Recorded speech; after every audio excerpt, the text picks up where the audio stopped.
की राह पे चलते हैं तो मेरा तो मन है, मेरी इच्छा इनसे प्रकट कर दूंगा गांव वालों से। मेरी इच्छा नरेश मीणा की ये है कि जब तक कलेक्टर नहीं यहाँ नहीं आएगी, जब तक नरेश मीणा तो अंचल में रहेगा, यहाँ से जाके हम हाईवे पे कूच करेंगे कलेक्टर की तरफ और उसके बाद देखते हैं। आखिर नरेश मीणा जी को गुस्सा क्यों आता है बार बार? महात्मा गांधी के अहिंसा के मार्ग को मानने का तैयार नहीं है, इसलिए भगत सिंह की जरूरत है। इसलिए नरेश मीणा को भगत सिंह बनना की जब जब जरूरत पड़ी तब तक नरेश मीणा भगत आश्वासन चाहिए। मैंने उसके बाद सभी गाँव वालों से कहा है आप अपना वोट चालू करें। उनका वोट डल रहा है, मैं यहाँ बैठा हूँ। यहीं बैठेंगे या अन्य बूथों पर भी जाएंगे? मैं कहीं नहीं जाऊँगा, मैं यहीं बैठा हूँ। जैसे इनकी वोटिंग खत्म होगी मैं इस गाँव से मंत्रणा करूँगा। अगर ये गाँव और 8 गाँव से जिस पंचायत रास्ता दे दो, पीछे से रास्ता दो भाई।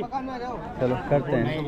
बोलो नरेश जी, क्या आज का जो है घटनाक्रम रहा? अब वोटिंग शुरू हो चुकी है, क्या कहना चाहेंगे? देखिए सुबह 7 बजे वोटिंग चालू हो गई थी। मैं प्रत्येक बूथ पे जा रहा था, मेरे पास सूचना आई कि 3-4 बूथों पे बहिष्कार हो रहा है, जो वहाँ की लोकल समस्या थी। जब मुझे पता लगा इस गांव में थी, गांव में आया हूँ, पूरे गांव वाले बहिष्कार करके यहाँ गांव में बैठे थे। मेरे से मैंने बात की मैं वोट डालो। उन्होंने कहा साहब हम जब तक वोट नहीं डालेंगे जब तक कलेक्टर आके हमें आश्वस्त नहीं करें। तो मैंने फिर कलेक्टर साहब से सुबह बात भी करी थी कि मेरा जो बैलेट नंबर था ईवीएम पे वो भी उन्होंने कहीं का मिस्टेक करके बाकी का बैलेट दिख रहा था, मेरा बैलेट दिख नहीं रहा था। उस मामले में मेरी कलेक्टर से बात हुई। फिर मैंने प्रशासन से कहा भाई आप जल्दी से कलेक्टर साहब को बुला दो ताकि इनकी वोटिंग हो जाए। और इस बात को 2 घंटे हो गए थे। उसके बाद में अचानक से हमें पता लगता है कि एक एसडीएम जो यहाँ बैठा है, जिसने पहले हिंडोली में एक दलित महिला के साथ मारपीट करी थी और वो एपीओ हुआ था अमित चौधरी। उस अमित चौधरी ने यहाँ एक आंगनबाड़ी में एक जो महिला होती है उसको, एक जो टीचर है यहाँ पे उसको, और आंगनबाड़ी का जो महिला का जो पति था वो अपंग था, उन तीनों को दादागिरी से कि तुम्हें सस्पेंड कर देंगे, तुम्हारी नौकरी खा जाएंगे, तुम वोट डालो। और उनको तीनों को जबरदस्ती ले जाकर वोट उन्होंने डलवाया है।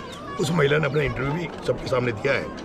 उसके बाद हमें जब पता लगा तो जिस तरह से पिछले 25 तारीख से मेरे साथ हो रहा है, मेरे पोस्टरों को फाड़ा जा रहा है, मेरे लड़के अभी अलीगढ़ में थाने में बंद है, रात को मेरे लड़के बंद किए गए, मेरे को प्रचार करने से रोका जा रहा था। हर जगह ये प्लान किया गया कि भाई धीमी वोटिंग हो, इनके लोगों को वोटरों से तो जाने से रोका जाए। यहाँ भी फिर हमने देखा कि अभी तक कलेक्टर नहीं आई। ये बड़ा दुर्भाग्य है। एसपी यहाँ बैठा हो तो अभी मैंने आधे घंटे पहले कह दिया भाई एसपी को बुला लो, मान लेंगे, लेकिन एसपी यहाँ होते हुए भी एसपी नहीं आया। डिप्टी को भेज रहे हैं और डिप्टी कह रहा मैं आश्वासन दे दूँ 2 दिन बाद में अगर हम लाख लोगों को लेकर अगर कलेक्टर का घेराव करेंगे इस मुद्दों को लेकर तो कलेक्टर कहेगा मेरे पास तो सूचना नहीं थी। हम ये चाहते थे आज रिटर्न में केवल कलेक्टर सीएम को मैसेज कर दे भाई इन गाँव को देवली से वापिस उपखंड जो इनका उनियारा से हटा के इनको देवली उपखंड किया है, जो उनियारा इनके 15 किलोमीटर पड़ता है, देवली 95 किलोमीटर पड़ता है। ये पूरा पंचायत का गांव 8 गांव पंचायत में उन सबका ये मुद्दा था।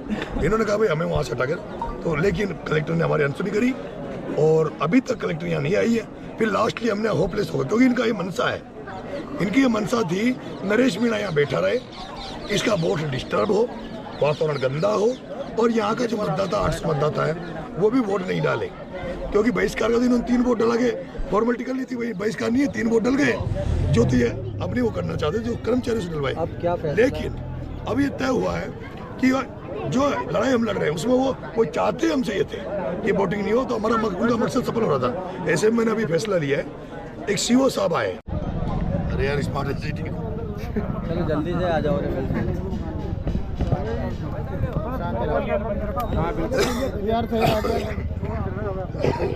मार तो नीचे